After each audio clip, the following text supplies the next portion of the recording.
बेफिक्री मस्त अम्मा। अम्मा का ये रूप देख बेटों की, बस अब बहुत हुआ। जरा सा इन लोगों के भरोसे क्या हो गई। सब ने बिल्कुल गया बीता ही समझ लिया मुझको। अरे जब 4-4 बच्चों को अकेले पाल पोस कर इतना बड़ा कर सकती हूँ तो अकेले अपने लिए कुछ नहीं कर सकती। आज तो हद ही कर दी है इन लोगों ने। अब अगर कुछ ना किया तो कभी खुद से ही नज़र ना मिला पाऊंगी। अरे वो तो अच्छा हुआ जो इन लोगों की बातों में ना आई मैं, वरना अगर अपने हथियार बेच दिए होते तो आज तो और बुरी हालत हो जाती मेरी। अपने आप में बड़बड़ाते हुए अम्मा जी घर के स्टोर रूम में पड़े हुए बड़े बड़े बर्तनों को, अपने हथियारों को निकालती जा रही थी और बीच बीच में अपने आंसू भी पोंछते जा रही थी। अम्मा जी यानी कि विमला जी, उम्र 65 वर्ष, 32 वर्ष की उम्र में ही विधवा हो गई थी, पर फिर भी अदम्य इच्छा शक्ति से अपने छोटे से खेत पर खेती और घर पे पशुपालन तथा अचार पापड़ बनाने का काम करके उन्होंने अपने 4 बच्चों को उच्च शिक्षा भी दिलवाई और समय से सबकी गृहस्थी भी बसा दी। पर कहते हैं ना कि समय सदा एक सा नहीं रहता। जिस काम से उन्होंने अपना घर चलाया वही काम अब अधिकारी बनने के बाद बच्चों को निम्न कोटि का महसूस होने लगा। इसलिए 5 साल पहले दोनों बेटों और बहुओं ने बढ़ती उम्र का हवाला देकर उनका काम भी बंद करवा दिया और गांव के खेत व घर भी बेचने का दबाव बनाने लगे। अम्मा अब ये सब बवाल समेटो, यहाँ का बेचो बाचो और सब हमारे साथ शहर चलो। दोनों बेटों ने एक सुर में कहा, अरे बेटा ऐसे कैसे बेच दे, सब पुरखों की ज़मीन और देहरी है, अपने जीते जी तो ना बेचेंगे। हाँ शहर ले चलना है तो ले चलो। खैर घर की गाय भैंस बेच दी अम्मा जी ने और खेत बटाई पर दे दिए और घर पड़ोसियों के भरोसे छोड़कर अपने भाग्य पर इतराती हुई शहर आ गई। दरअसल दोनों बेटों की पत्नियां भी नौकरी वाली थी और पोता पोती छोटे, सो अम्मा जी के भरोसे वो भी पल गए। पर कहते हैं ना, जिसने स्वयं जीवन भर कमाया हो उसे एक एक रुपए के लिए हाथ फैलाना अच्छा नहीं लगता। जमा पूंजी 4 सालों में ख़त्म हो गई। इसलिए अब अगर अम्मा जी कभी 100-50 रुपये मांग लेती तो बेटों का मुंह बिगड़ जाता और 4 बातें अम्मा को सुना देते। स्वाभिमानी अम्मा को ये सारी बातें कचोट के रख देती। एक दिन अम्मा से मिलने उनकी दोनों बेटियां आईं और अपने भाइयों का व्यवहार देखकर बोली, अम्मा हम आपके खाते में हर महीने पैसे डालते हैं, फिर आप क्यों भाई या लोगों से कोई उम्मीद करती हो? बेटी है हम इसलिए? अरे आप सिर्फ उनकी नहीं हमारी भी जिम्मेदारी हो। हमारे लिए भी आपने वो सब किया है जो उनके लिए, फिर ये भेदभाव क्यों? भेदभाव नहीं है बिटिया। अगर ये दोनों तुम दोनों से छोटे होते या आर्थिक रूप से सक्षम न होते तो तुम्हारे पैसे लेने में मुझे कोई आपत्ति न होती, पर ये दोनों नालायक अपनी जिम्मेदारी ही भूल गए हैं। इन दोनों से अच्छी तो दोनों बहुएं हैं, कम से कम कभी मेरा अपमान तो नहीं करती। इन दोनों के लिए क्या नहीं किया मैंने, और आज भी इनके बच्चों को पाल रही हूँ, इनके घर की चौकीदारी कर रही हूँ। माना ये मेरा प्यार है इनके परिवार के लिए, पर इन्हें भी तो अपनी जिम्मेदारी समझनी चाहिए। ये शायद भूल गए हैं कि अम्मा ने सिर्फ हथियार छोड़े हैं, हथियार चलाना नहीं भूली। सबक तो सिखा के ही रहूँगी इन नालायकों को।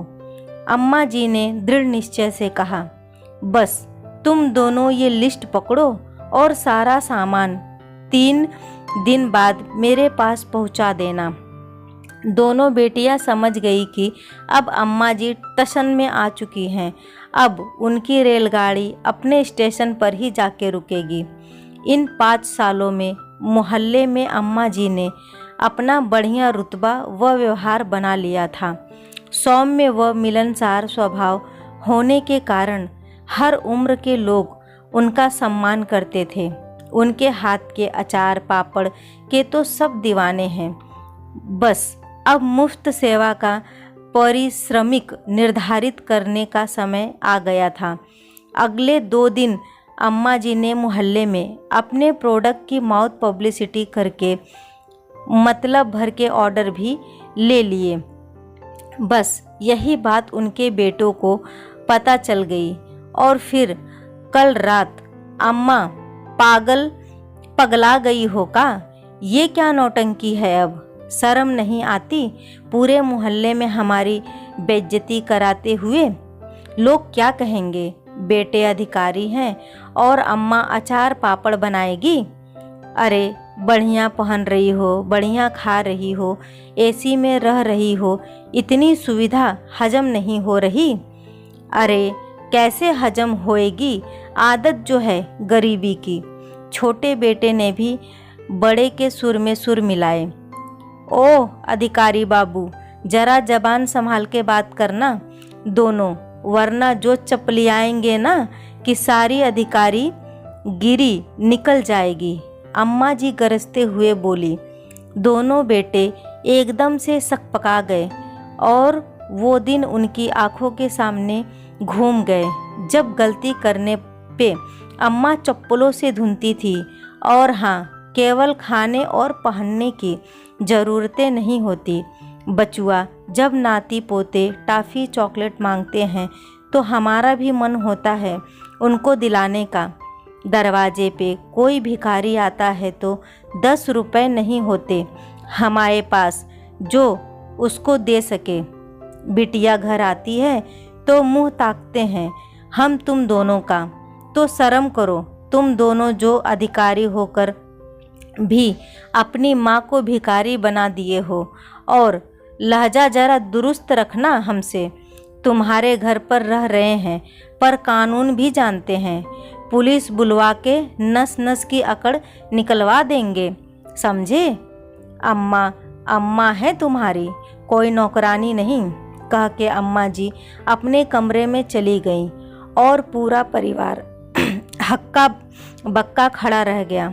अगले दिन से अम्मा जी ने अपना काम शुरू कर दिया। बेटियों ने भी इस काम में उनकी सहायता की।